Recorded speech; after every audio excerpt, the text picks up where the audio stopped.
Queridos, eu tenho uma palavra que eu quero compartilhar com os amados. Abra aí a palavra de Deus, Isaías capítulo 38. Profeta Isaías capítulo 38, estaremos lendo do versículo 1 até o versículo de número 5.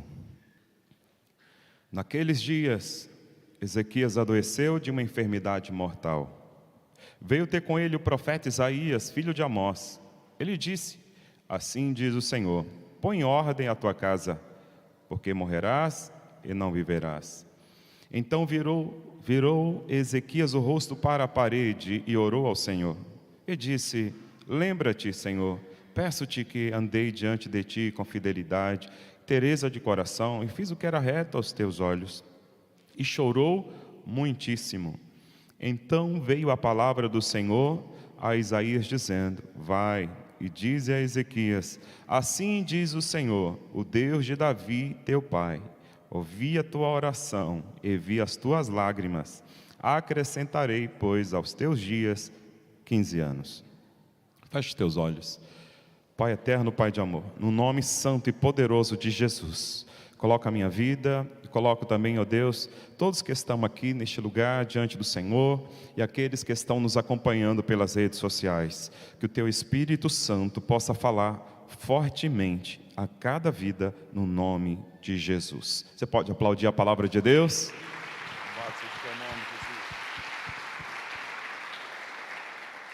O tema deste domingo: colocando a casa em ordem. Colocando a casa em ordem. Nós precisamos entender algo quando se fala de casa, porque a Bíblia chama de casa o nosso corpo. A palavra de Deus nos diz que nós somos o templo, a casa do Espírito Santo. Mas a palavra também nos ensina que casa se refere também à família. Então, a minha família é a minha casa, no sentido espiritual.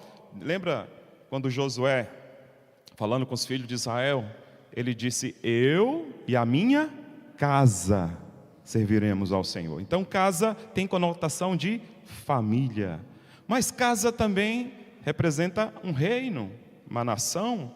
Os filhos de Israel eram chamados também de casa, né? A casa de Judá, casa de Israel. Lembra aquela passagem linda, né, de Jeremias 18, quando fala do vaso, o vaso que está sendo feito ali pelo oleiro, e quando o vaso que ele está fazendo se quebra, ele faz um novo, e o Senhor vai dizer: não poderei eu fazer de vós como este oleiro, ó casa de Israel. Então, a palavra casa, ela se refere ao meu corpo, se refere à minha família, mas também à nação. E Deus chega para o rei Ezequias através do profeta Isaías. Isaías tem uma mensagem para ele. Ele se encontrava doente de uma doença mortal. Isaías chega diante do rei e manda ele colocar a casa em ordem, porque certamente ele iria morrer. Agora, escute bem. Ele estava preparado para morrer? Sim ou não? Sim ou não? Sim. Ué, olha o que diz o versículo 3. O que está escrito aí no versículo 3? Diz assim, ó: e disse: lembra-te, Senhor, peço-te que andei diante de ti, fidelidade, inteireza de coração, e fiz o que era reto aos teus olhos. Se uma pessoa que vive assim não está pronta, quem vai estar?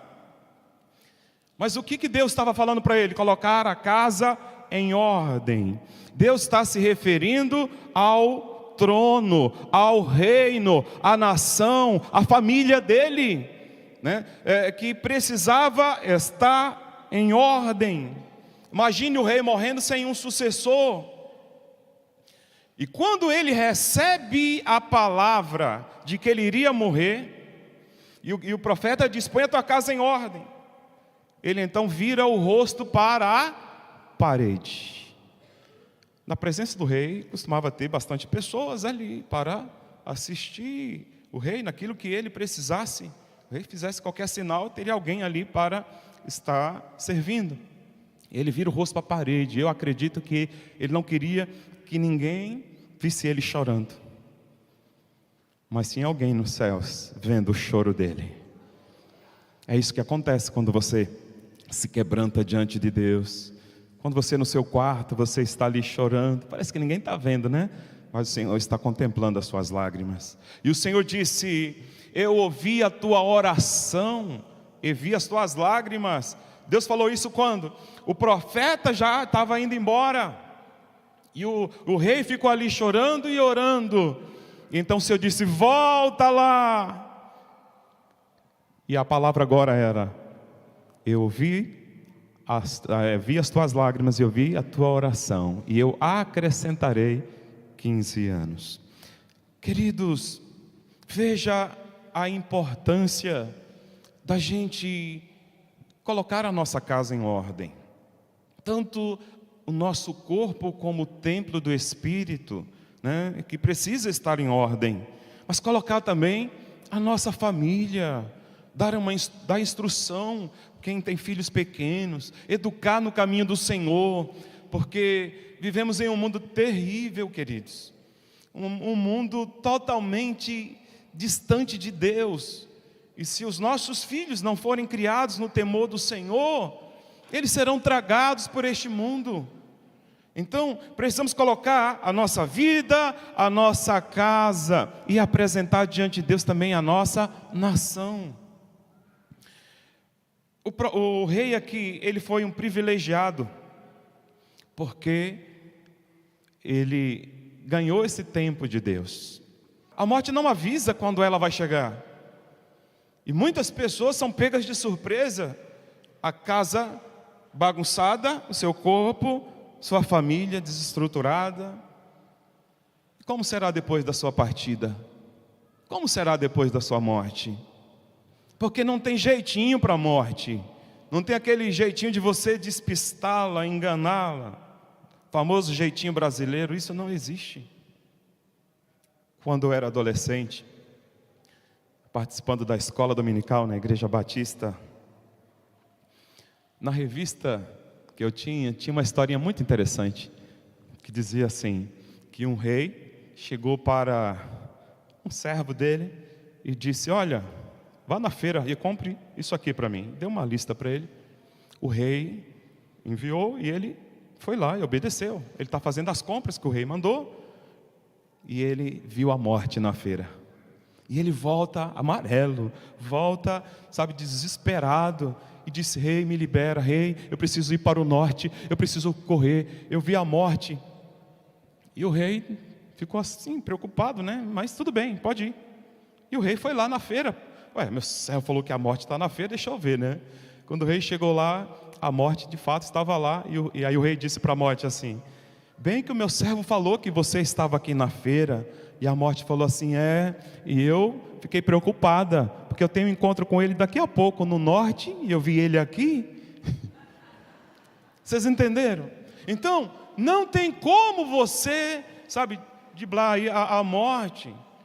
É algo que vai acontecer, faz parte da vida, do ciclo natural, de nascer, crescer e morrer. Agora, o que nós precisamos é estarmos preparados, não é? O rei Ezequias aqui, ele tinha a vida dele diante do Senhor. Gente, ele andava em fidelidade, o coração dele não era um coração dividido, não, era um coração inteiro. Ele andava com inteireza de coração, ele andava em fidelidade para com Deus. A oração dele não era uma oração de uma pessoa religiosa, como um fariseu, para vocês entenderem melhor. Os fariseus, eles oravam nas praças, nas esquinas, sabe aquela oração para chamar a atenção dos homens? Não é essa oração que Deus escuta, não. É a oração que flui do nosso coração. A gente reconhece as nossas falhas, os nossos pecados. Quando a gente clama, sente empatia pela dor de alguém, e ali você intercede diante do Pai eterno. Essa é a oração que Deus responde. não aquela oração que vai massagear o ego. Então precisamos de um coração quebrantado, né, diante do Senhor. Então ele foi um privilegiado, porque Deus deu esse tempo para ele, mas nem sempre teremos esse tempo. Quantos morreram jovens? Quantas pessoas perderam a vida, né, na sua juventude? Queridos, a morte é algo real. Todos nós precisamos nos preparar. A morte é algo real e ela não avisa. Ela não avisa. Em Lucas capítulo 16, do versículo 19 ao 31, vai falar da parábola do rico e Lázaro. O rico pensava só no prazer desta vida. Ele vivia uma vida hedonista. Tudo que lhe dava prazer, lá estava ele, fazendo, participando, forma de vestir, aquelas mesas fartas de comida, porque o prazer dele era esse, era comer, fazer festa e andar de uma forma esplêndida, que todo mundo pudesse ver como ele era um homem rico. E no portão dele tinha um mendigo. Enquanto o rico tinha tudo e não temia a Deus, o pobre temia ao Senhor. Cheio de feridas, de chagas, os cachorros, né, os cães vinham ali para lamber as suas chagas. Mas como a morte vem para todos, de fato aconteceu com eles. Morreu o pobre e ele foi levado pelos anjos do Senhor ao seio de Abraão. Morre também o rico. Você pode imaginar um funeral? Aquela pompa toda, né? Aquelas homenagens, coroas de flores, aquele discurso eloquente. Oh, ele foi um bom homem. E muitos com certeza estavam dizendo que Deus o tenha. Amados, depois que morre não tem mais jeito. É em vida que a gente tem que fazer a nossa parte. É em vida que a gente tem que temer ao Senhor. Porque ambos foram levados para lugares diferentes, né? Um foi levado ao seio de Abraão, o outro foi levado a lugar de tormento. Para vocês entenderem, deixa eu explicar melhor isso aqui. Hades é o mundo dos mortos, e no Hades nós temos o lugar de tormento de um lado, um grande abismo, e o seio de Abraão do outro. No Velho Testamento, todos que morriam desciam, os justos para o seio de Abraão, os ímpios para o lugar de tormento, mas todos desciam. Havia uma dívida de pecado, mas quando Jesus veio a essa terra, que ele pagou um alto preço, que ele nos comprou, Jesus, ele transporta essas pessoas que estavam no seio de Abraão para o paraíso. Hoje o seio de Abraão está vazio, mas o lugar de tormento, conhecido como inferno, continua recebendo gente a todo instante, a todo momento. A estatística que foi feita aqui, que diz assim, que morrem por dia 151.600 pessoas no mundo todo. Por hora, 6.316. E por minuto, 105. A cada minuto, 105 pessoas estão partindo desta terra. Há um destino eterno.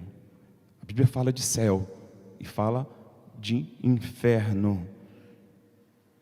Algumas pessoas deixaram o seguinte relato, presta atenção. Na África, um pastor estava se alimentando, estava fazendo uma refeição com a sua família, e ele chega para a esposa e diz assim: os anjos chegaram e eu estou indo na mesa. Ele só virou para o lado e morreu. Um grande homem de Deus, conhecido como Banks, isso aqui do livro do Billy Graham, ele deixou esse relato aqui que eu achei interessante. Na última frase ele disse: eu deixo esta cama para receber uma coroa. Em Atos capítulo 7, versículo 54 a 60, vai falar de Estevão. Estevão, ele estava trazendo uma ministração, os religiosos ficaram enfurecidos com ele, arrastaram ele, e ele dizia: eu estou vendo os céus abertos, eu estou vendo Jesus em pé à direita de Deus. E ali apedrejaram a Estevão. e que morreu ajoelhado. E ele dizia: Senhor Jesus, não lhe imputes este pecado. E eu já comentei aqui algumas vezes do irmão do bispo Elcio. Quem é que conhece o pastor Elcio? Faz assim. O pastor Elcio, bispo Elcio, ele falou que o irmãozinho dele, de 12 anos de idade, era crente fiel, estava sempre na igreja, mas ele foi acometido de uma doença terrível, e no hospital, a mãe estava ali consolando ele, e ele falou assim: mãe, os anjos chegaram, eu posso ir com eles? E a mãe falou assim: pode, meu filho. Ela pensou que ele estava tendo um delírio, e aí ele virou para o lado e faleceu. Agora, muitos ímpios, na hora da morte, eles ficam desesperados, né? Ficam desesperados. Um homem muito conhecido, um famoso filósofo, escritor, chamado de Voltaire, não sei se essa é a pronúncia certa, muito conhecido no mundo artístico. Este homem, a sua última frase foi: vou morrer e vou para o inferno. Ele era ateu, mas agora ele está crendo que existe inferno, né? Chartres, também outra pessoa famosa, ele falou da seguinte forma: eu daria uma fortuna se eu pudesse crer que não existe inferno. Um príncipe chamado de César Borgia: ai de mim, eu estou morrendo sem estar preparado. Perigord disse: eis que Satanás está me puxando para o inferno. Então, quantas pessoas estão partindo dessa terra sem estarem preparadas? O rei Ezequias, espiritualmente, a sua casa estava pronta, mas a sua casa, a família, precisava ser preparada, o reino precisava ser colocado em ordem, né? E você, como está a sua vida? Como está a sua família? Se você partir hoje, como está o seu coração? Você está preparado? Eu sei que nós desejamos que você venha viver muito nessa terra, todos nós, que possamos viver muitos anos para produzirmos para o nosso Deus, para ganharmos muitas almas para Ele. Mas se a morte chegar, se Deus permitir, você está preparado para esse encontro? João 3,16: porque Deus amou o mundo de tal maneira que deu seu Filho unigênito, para que todo aquele que nele creia não pereça, presta atenção, não pereça, mas tenha vida eterna. Deus não quer que ninguém pereça. O que é perecer? É morrer sem Cristo, é morrer sem salvação. Então, é quando eu entrego a minha vida, como está escrito em Romanos 10, versículo 9, versículo 10, a saber, se com a tua boca confessares a Jesus como Senhor, e em teu coração creres que Deus o ressuscitou dos mortos, serás salvo. Jesus pagou um alto preço para que você tenha direito à vida eterna ao lado dele. E ai de nós se desprezarmos tão grande salvação. O Senhor Jesus, Ele te ama. Você é precioso, você é preciosa aos olhos de Deus. Mas a casa precisa estar arrumada, a casa precisa estar em ordem. Não importa o que você fez, se você confessar, o sangue de Jesus te limpa e te purifica. Ele quer fazer de você uma nova pessoa. Você está recebendo uma oportunidade do Senhor nesta manhã. Você que está me ouvindo aqui e também aí na sua casa, você pode entregar a sua vida aos cuidados de Deus. Você pode convidar Jesus para ser o Senhor e o Salvador da tua alma. Abra o teu coração para Ele. Todos estão de olhos fechados. E se alguém aqui nesta manhã quer entregar a sua vida a Jesus, quer oferecer o seu bem mais precioso, que é a sua vida, entrega a sua vida a Ele. Se você deseja entregar a sua vida ao Senhor, você que está afastado de Jesus, quer voltar para Ele hoje, antes que seja tarde demais, levante uma das suas mãos. Eu quero orar por você. Eu quero fazer essa oração pela tua vida. O Senhor Jesus disse: eis que eu estou à porta e bato. Se alguém ouvir a minha voz e abrir a porta, eu entrarei e farei nele morada. Tão certo quanto há que eu respiro, Jesus está aqui. E através do Espírito Santo Ele quer fazer morada na sua vida. Se alguém levanta a sua mão, quero orar por você. Igreja de olhos fechados, deixa eu fazer essa oração pela tua vida. Você não está levantando para mim, você está levantando para o Senhor. O Senhor que contempla a tua vida, o Senhor que sabe como está o seu coração. Hoje você tem a oportunidade dele mudar a tua história, mudar a tua vida. Hoje Ele quer te dar essa segurança, esta certeza. Quando você partir, quando seu coração parar de bater, os céus se abrirão, a porta do céu irá se abrir para você. Temos alguém nessa manhã? Amém, Deus abençoe. Há mais alguém? Há mais alguém? Há mais alguém que o Espírito Santo está tocando? Se hoje ouvires a tua voz, não endureçais o vosso coração. Há mais alguém? Bendito seja o teu nome, Jesus. Fique de pé, você que levantou a mão. Deixa eu orar por você. Deixa eu orar pela tua vida. Se há mais alguém, fique de pé que eu vou orar por você. Fazer essa oração pela tua vida. Glória a Deus, glória a Deus. Há mais alguém? Aleluia, Jesus. Obrigado, Pai. Obrigado, Espírito Santo. Bendito seja o nome do Senhor. Gostaria que vocês fizessem essa oração comigo. Repita estas palavras, diga assim: Senhor Jesus, neste momento eu entrego a minha vida a Ti. Escreva o meu nome no livro da vida que está nos céus. E eu creio que neste momento eu fui salvo, eu fui liberto. As coisas velhas já se passaram. Eis que tudo se fez novo na minha vida. Senhor Jesus, em Teu nome eu renuncio o pecado, o diabo, as trevas e o mundo. E eu creio no meu coração e confesso com a minha boca que Jesus Cristo é o meu Senhor e o meu Salvador para todo sempre.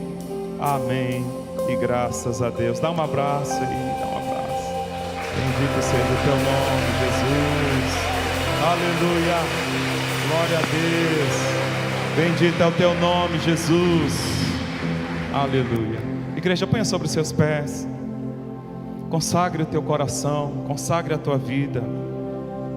Se existe tortuosidade no teu caminhar, na sua conduta, se arrependa. Volte-se para Deus. Consagre a sua vida a Ele.